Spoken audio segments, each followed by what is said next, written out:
Mesdames, Messieurs, bonjour. Très heureux de vous retrouver dans ce 13h au Bénin. Voici le sommaire. Les filles et fils de Didia disent non au coup d'État et affichent le patriotisme à travers un grand rassemblement. Militants, responsables et autres acteurs des diverses couches socio-professionnelles condamnent toute tentative de déstabilisation après les événements du 7 décembre dernier. Ensuite, zéro accident de circulation en cette période de fête de fin d'année. C'est l'objectif de la Ligue départementale du sport santé du Borgou et le Centre national de sécurité routière. Zone Nord, la Ligue départementale de sport de santé a organisé à Parakou une grande marche de sensibilisation en faveur du zéro accident de la route dans un contexte marqué par une forte mobilité des populations. Et puis enfin, à la recherche du bien-être, nombreux sont ces cotonois qui s'adonnent à la marche sportive ou à des séances de jogging à travers la ville, une habitude que beaucoup priorisent en week-end désormais. Ils ont des espaces qui leur sont clairement réservés pour y faire leurs différents exercices. Et voilà pour vous le sommaire de cette édition. À nouveau bonjour et bienvenue si vous nous rejoignez aux côtés des leaders du bloc républicain de la commune. Les filles et fils de Didia disent non au coup d'État et affichent le patriotisme à travers un grand rassemblement. Militants, responsables et autres acteurs des diverses couches socio-professionnelles condamnent toute tentative de déstabilisation après les événements du 7 décembre dernier. La démonstration de l'unité a aussi été le cadre pour ces derniers de réaffirmer leur engagement pour la paix et le développement. Les détails dans ce reportage. Le putsch manqué du 7 décembre dernier suscite encore des réactions. Dans les différentes villes du pays, les voix s'élèvent pour condamner l'acte des mutins. À Djidja, les populations ne sont pas restées indifférentes. Jeunes, femmes et autres acteurs de diverses couches socio-professionnelles se sont joints ce vendredi aux responsables du bloc républicain de la localité pour exprimer leur indignation. En tête de la marée humaine qui a pris d'assaut les rues, la première autorité de la ville. Nous n'allons jamais permettre, surtout Djidja ne va jamais permettre à ce qu'on prenne le pouvoir par les armes. C'est ce qui a valu notre sortie aujourd'hui. Le message fort que j'ai aujourd'hui, c'est qu'on soit unis. Unis pour valoriser les 10 années de progrès de Patrice Talon. Parce que c'est son œuvre. Il va falloir qu'on maintienne cette dynamique pour la nation béninoise. Il faudrait que nous allions davantage dans ce progrès et dire non au coup d'État. Le cœur lourd et avec vigueur, il s'insurge contre ce coup d'État déjoué. Pancartes et affiches en main, la foule a parcouru des kilomètres distinguant à la fois des messages de paix, d'appel au patriotisme, mais également de soutien au chef de l'État. Ce pays n'était pas comme ça avant 2016. Nous avons vu pratiquement dans tous les domaines les différentes transformations qui ont été opérées. Et ce développement qui est en train d'évoluer avec le temps, nous constatons que des ennemis du développement ont failli faire stopper ce plan que le président Patrice Talon a mis en place et est en train de mettre en œuvre pour le bien de notre pays. Mais Dieu merci, ils n'ont pas pu atteindre leur objectif. Nous profitons pour remercier notre armée nationale qui a su rester aux côtés de son excellence Patrice Talon, le président de la République du Bénin, pour pouvoir résister contre ces ennemis-là. Ils n'ont pas pu nous atteindre, ils n'ont pas pu freiner le développement. Aux familles éplorées ainsi qu'à celles des blessés, les filles et fils de Djidja, militants et sympathisants du bloc républicain, témoignent leur sollicitude, debout contre tout acte de sabotage et de manœuvre de déstabilisation de la République. Les marcheurs saluent également la bravoure des forces de défense et de sécurité et appellent le peuple à la vigilance. Tentative de coup d'État manquée au Bénin, les populations de la 8e circonscription électorale constituée des communes de Parakou, Tcharou, Pereire et Ndali condamnent et apportent leur soutien au président Patrice Talon, ceci à travers une gigantesque marche organisée bien entendu à Parakou à travers les artères de la ville.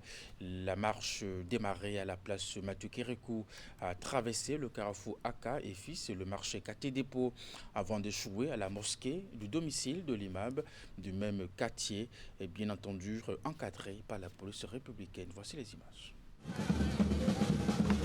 Unis comme un peuple, debout pour la République, les manifestants sont venus de différentes localités de la 8e circonscription électorale pour cette marche pacifique. Dans les discours comme sur les pancartes, le message est clair, limpide et sans embâche. Plus jamais ça au Bénin. Nous voulons un Bénin stable, uni et résolument tourné vers l'avenir. Un Bénin où les divergences se règlent par le dialogue. Un Bénin où personne n'impose la peur. Un Bénin où les institutions demeurent le socle incontournable de notre vie collective. Que chacun reparte d'ici avec une mission, défendre la paix. Ce qu'on a vécu ou on a entendu le dimanche passé, pour nous, ça ne doit plus exister au Bénin. Quiconque aime son pays, si tu n'aimes pas ta république, pourquoi vivre dans cette république? Sans la république, le Bénin n'existe pas. Ce putsch à voter constitue une atteinte à la République et au bon vivre ensemble du peuple béninois. Une tentative de remise en cause de l'ordre constitutionnel en contradiction avec les acquis démocratiques, dénoncent les manifestants qui n'ont pas manqué de témoigner de leur soutien au président de la République et aux forces armées béninoises. Le chef de l'État, M. Patrice Talon, il faut vraiment rendre un hommage mérité. Malgré cette tentative, on l'a vu dimanche soir souriant. C'est ça qu'on appelle un homme. Nous saluons le professionnalisme de toutes les forces républicaines, civiles et militaires, qui ont agi avec sang-froid et détermination. La marche a échoué à la mosquée du domicile de l'imam du quartier Dépôt, où une prière a été dite pour invoquer la protection d'Allah sur la nation béninoise. Prière non seulement en hommage de ceux qui sont tombés, mais aussi prière pour rendre grâce à l'Éternel. L'Éternel qui nous a épargnés du pire. Sur place, un bœuf a été immolé pour conjurer le mauvais sort. Parce que fête de fin d'année rime avec surconsommation de produits alimentaires.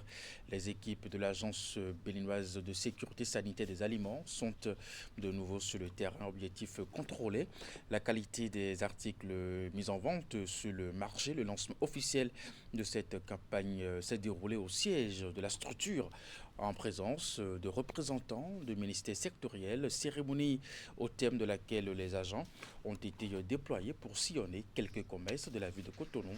Voici les images. Le directeur général de l'ABSSA envoyant en mission l'une de ses équipes.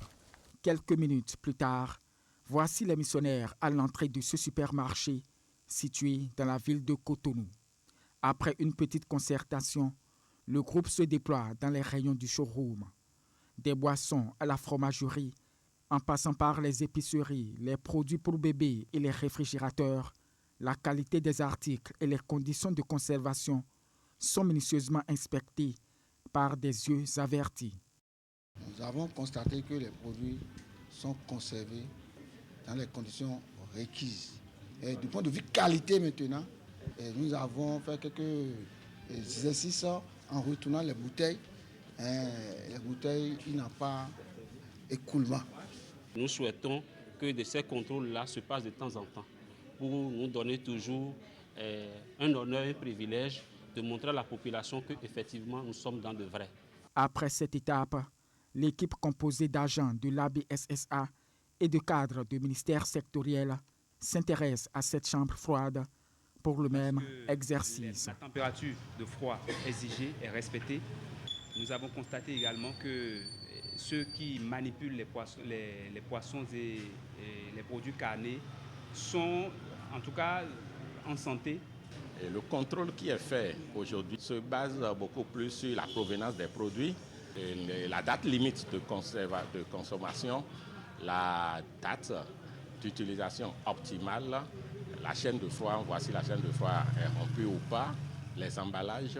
Cette opération s'inscrit dans le cadre d'une campagne nationale de contrôle sanitaire de la qualité des denrées alimentaires en période de fête de fin d'année, dont le lancement est officiellement fait par le directeur général de l'ABSSA. L'objectif de ces opérations est de retirer du marché les denrées alimentaires impropres à la consommation afin de prévenir les cas d'intoxication alimentaire et de protéger la santé des consommateurs sur l'ensemble du territoire national. Au dire du directeur des contrôles sanitaires de la structure, les commerçants indélicats s'exposent à des sanctions prévues par la loi. Cette campagne prend fin le 31 décembre 2025. Meilleure gouvernance des zones frontalières au Bénin, l'ABGF, l'agence béninoise de gestion intégrée des espaces frontaliers, plus que jamais déterminée. La preuve, cette structure étatique a organisé justement à Paracourt un atelier de formation, des points focaux, suivi, évaluation sur le système d'information de gestion des espaces frontaliers.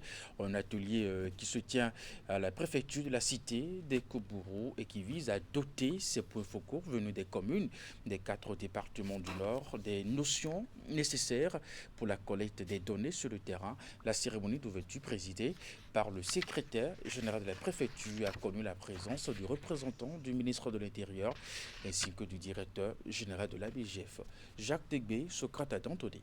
Mettre sur pied une base de données fiable, capable d'offrir une cartographie des espaces frontaliers quant aux différents investissements que doivent faire les pouvoirs publics, c'est tout le bien fondé du système d'information nation de gestion des espaces frontaliers Saint-Gif, et c'est aussi tout le sens de cet atelier de 2 jours. Les points focaux que vous êtes, nous avons jugé que vous soyez nos partenaires au niveau de ces communes pour relayer les informations afin de faciliter la prise de décision. Et c'est un plaisir pour nous quand on sait qu'aujourd'hui, la réforme de l'administration territoriale voudrait qu'on puisse capitaliser toutes les interventions avec ce qui vient de naître en remplacement du FADEC, à savoir le fonds d'investissement au niveau des communes. Cette plateforme se révèle donc comme un outil stratégique d'aide à la prise de décision. Et pour permettre au PF de mener à bien leur mission sur le terrain, l'ABJF a outillé chacun d'eux d'un ordinateur portatif. Un ordinateur doté de logiciels spécialement conçus pour la collecte, la saisie et l'enregistrement des données du système. Il s'agira pour ces points focaux de déterminer, de faire une certaine spatialisation, de définir tout ce qui a été fait au niveau de ces localités frontalières par l'ABGF, par le gouvernement et par les partenaires afin de faciliter à l'aide de cette base de données, de permettre à nous, au niveau de l'ABGF, de faire une spatialisation de nos interventions, un outil d'aide à la décision et permettre vraiment d'atteindre les communautés qui puissent désormais avoir le sentiment d'appartenance à la nation. Cette initiative de l'ABJF s'inscrit dans la droite ligne des différentes politiques menées ces dernières années par le gouvernement pour resserrer le lien entre l'État et les populations des zones frontalières. Il s'agit donc d'un exercice qui revêt une importance capitale. Chers points focaux, je vous félicite pour votre nomination donc, au sein de cette plateforme.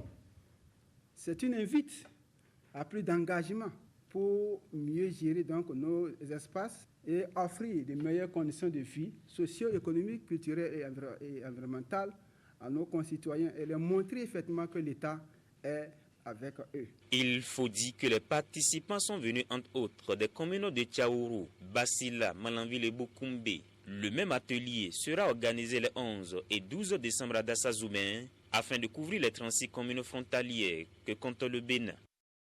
On reste dans le Nord, agir pour protéger les femmes et les filles. À Bou-Henri, l'ONG The Angel Project Bénin se mobilise dans le cadre des séjours d'activisme contre les violences basées sur le genre. L'organisation s'attaque en particulier aux violences numériques, un phénomène en expansion qui menace de plus en plus les jeunes filles et leurs familles à travers nos séances de sensibilisation. Les participantes ont été outillées pour mieux identifier ces formes de violence sans justement prémunir et préserver leur autonomie. Compte rendu. Unir pour mettre fin aux violences numériques à l'égard des femmes et des filles, The Hunger Project Bénin s'inscrit dans cette dynamique en renforçant les capacités des femmes et des filles de l'arrondissement de Bou-Henri dans la lutte contre les violences basées sur le genre. À l'occasion des 16 jours d'activisme, cette séance de sensibilisation poursuit un objectif clair: protéger les bénéficiaires des programmes de l'organisation et renforcer leur autonomie. Hunger Project Bénin, dans cette dynamique, vise à créer un environnement propice pour la promotion de l'égalité des genres et de l'autonomisation des femmes. Le projet base ses actions essentiellement sur la femme en tant qu'actrice importante dans le développement. Et pour aller vers ce développement, il faudrait que les femmes se sentent à l'aise dans un cadre sans violence, où elles peuvent exprimer simplement leur voix afin de pouvoir réellement saisir les opportunités qui s'offrent à elles. Au cours de cette rencontre, les participants ont été édifiés sur les dangers liés aux violences basées sur le genre, notamment sous leur forme numérique. Les échanges interactifs ont permis de lever le voile sur des réalités souvent tues, favorisant une meilleure compréhension des risques et des moyens de prévention. La communauté qui doit nous aider à identifier les auteurs et les victimes de ces violences en les dénonçant, pour que les autorités en charge puissent accomplir leur tâche à travers la prise en charge des victimes. Je dois expliquer et dire qu'au niveau du guichet unique social de Bembereke, nous faisons déjà assez. Pendant cette formation, j'ai appris beaucoup de choses que si je vois, je peux aller signaler. Si tu veux aller signaler, tu ne vas pas te présenter là-bas. Tu fais ça genre en cassette quoi. Je voudrais au nom de toute la population de Boinri remercier l'épicentre de Boinri pour leur contribution pour la réussite de cet événement. Cette mobilisation locale s'inscrit pleinement dans le mouvement mondial visant à dire stop à toutes les formes de violence faites aux femmes et aux filles. Dans la suite de cette édition, on parle environnement. Des projets écologiques démarrent au Bénin. Ils ont été sélectionnés au titre de l'appel à projet 2024 dans le cadre du partenariat du Fonds national pour l'environnement et le climat avec le ministère fédéral allemand de l'environnement. C'était à travers le projet dénommé Mise en œuvre des priorités régionales et nationales d'adaptation en Afrique centrale et de l'Ouest. La cérémonie de remise de subventions aux 5 promoteurs de projets à Cotonou dans ce compte rendu avec Woulet Sanoussi. Henri Ganti. Les projets ont été sélectionnés après l'appel lancé en juillet 2024 par le FNEC, Fonds national pour l'environnement et le climat, pour financer des projets d'adaptation dans le cadre de la mise en œuvre de la composante 2 du PACO dédiée au financement des initiatives nationales d'adaptation. 1. Projet de gestion intégrée des ressources halieutiques et promotion de l'économie verte pour la résilience des communautés du bassin versant de la rivière Sceaux dans la réserve biosphère de la basse vallée de l'Ouémé. Deuxième projet. Projet d'appui à la résilience des communautés agricoles des zones inondables de Zobodomé. Le troisième projet, restauration des terres et productivité agricole dans la commune de Omassé. Les 5 projets d'un montant de près de 558 millions de francs CFA seront exécutés sur une durée de 18 mois à travers le PACO financé par le ministère fédéral allemand de l'environnement, de l'action climatique et de la sécurité nucléaire. Cet accompagnement se fera à travers un suivi rigoureux, un appui méthodique constant, le respect des exigences financières et environnementales, ainsi que la capitalisation des résultats. Chers promoteurs de projets, que cet appui que vous recevez dans le cadre de la mise en œuvre de vos projets respectifs ouvre la voie à de nombreux autres promoteurs grâce au bon usage que vous en ferez.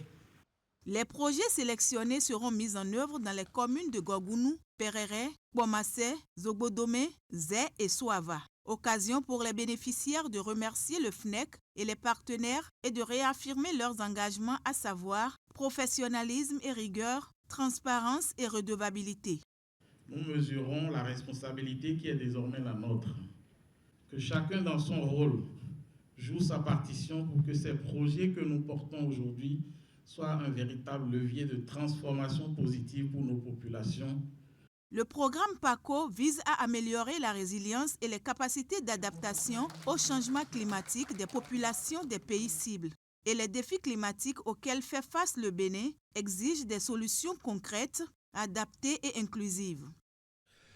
Le conseil communal de la ville de Cotonou a procédé à une séance publique de reddition de comptes de la mairie de Cotonou au titre de l'année 2025. Il s'agit de la seconde séance qu'organise le conseil municipal de Cotonou.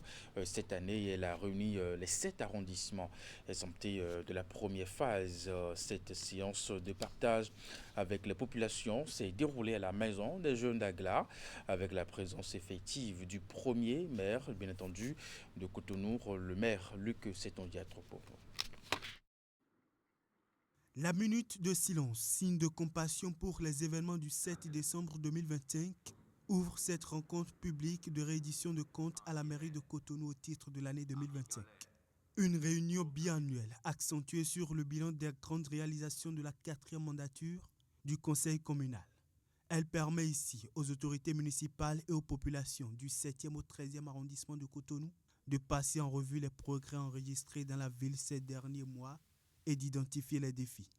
Nous sommes conscients qu'aucune nation, aucune société ni communauté ne peut véritablement accéder au développement et à la prospérité sans la participation de l'ensemble de ses filles et fils, en tenant compte des compétences qui lui sont dévolues. Cette séance de réédition de comptes est une manière pour le conseil communal de Cotonou de privilégier la participation citoyenne dans les actions de développement. Pour l'occasion, les participants ont eu droit à une projection vidéo succincte des grandes réalisations effectuées dans la ville et les projets en cours. Suivront les échanges d'une demi-heure à bâton rompu qui ont permis aux populations d'exposer leurs différents besoins aux autorités communales. Des défis persistent encore et appellent de notre part plus de volonté, plus d'engagement et plus de détermination, afin de traduire en actes concrets les besoins et aspirations de nos administrés.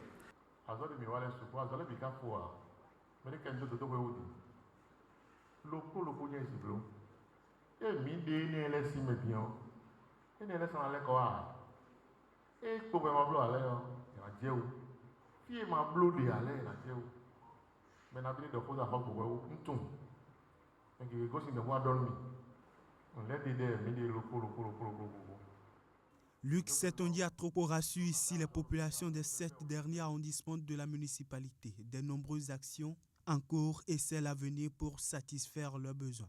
Ce dernier exercice de réédition de comptes au titre de l'année 2025 aura permis de lever un coin de voix sur un certain nombre de sujets et apaiser les cœurs avec l'espoir que bientôt chaque arrondissement sera positivement impacté. Selon les standards modernes de fonctionnalité. Je vous l'avais annoncé en titre, 0 accident de circulation en cette période de fête de fin d'année.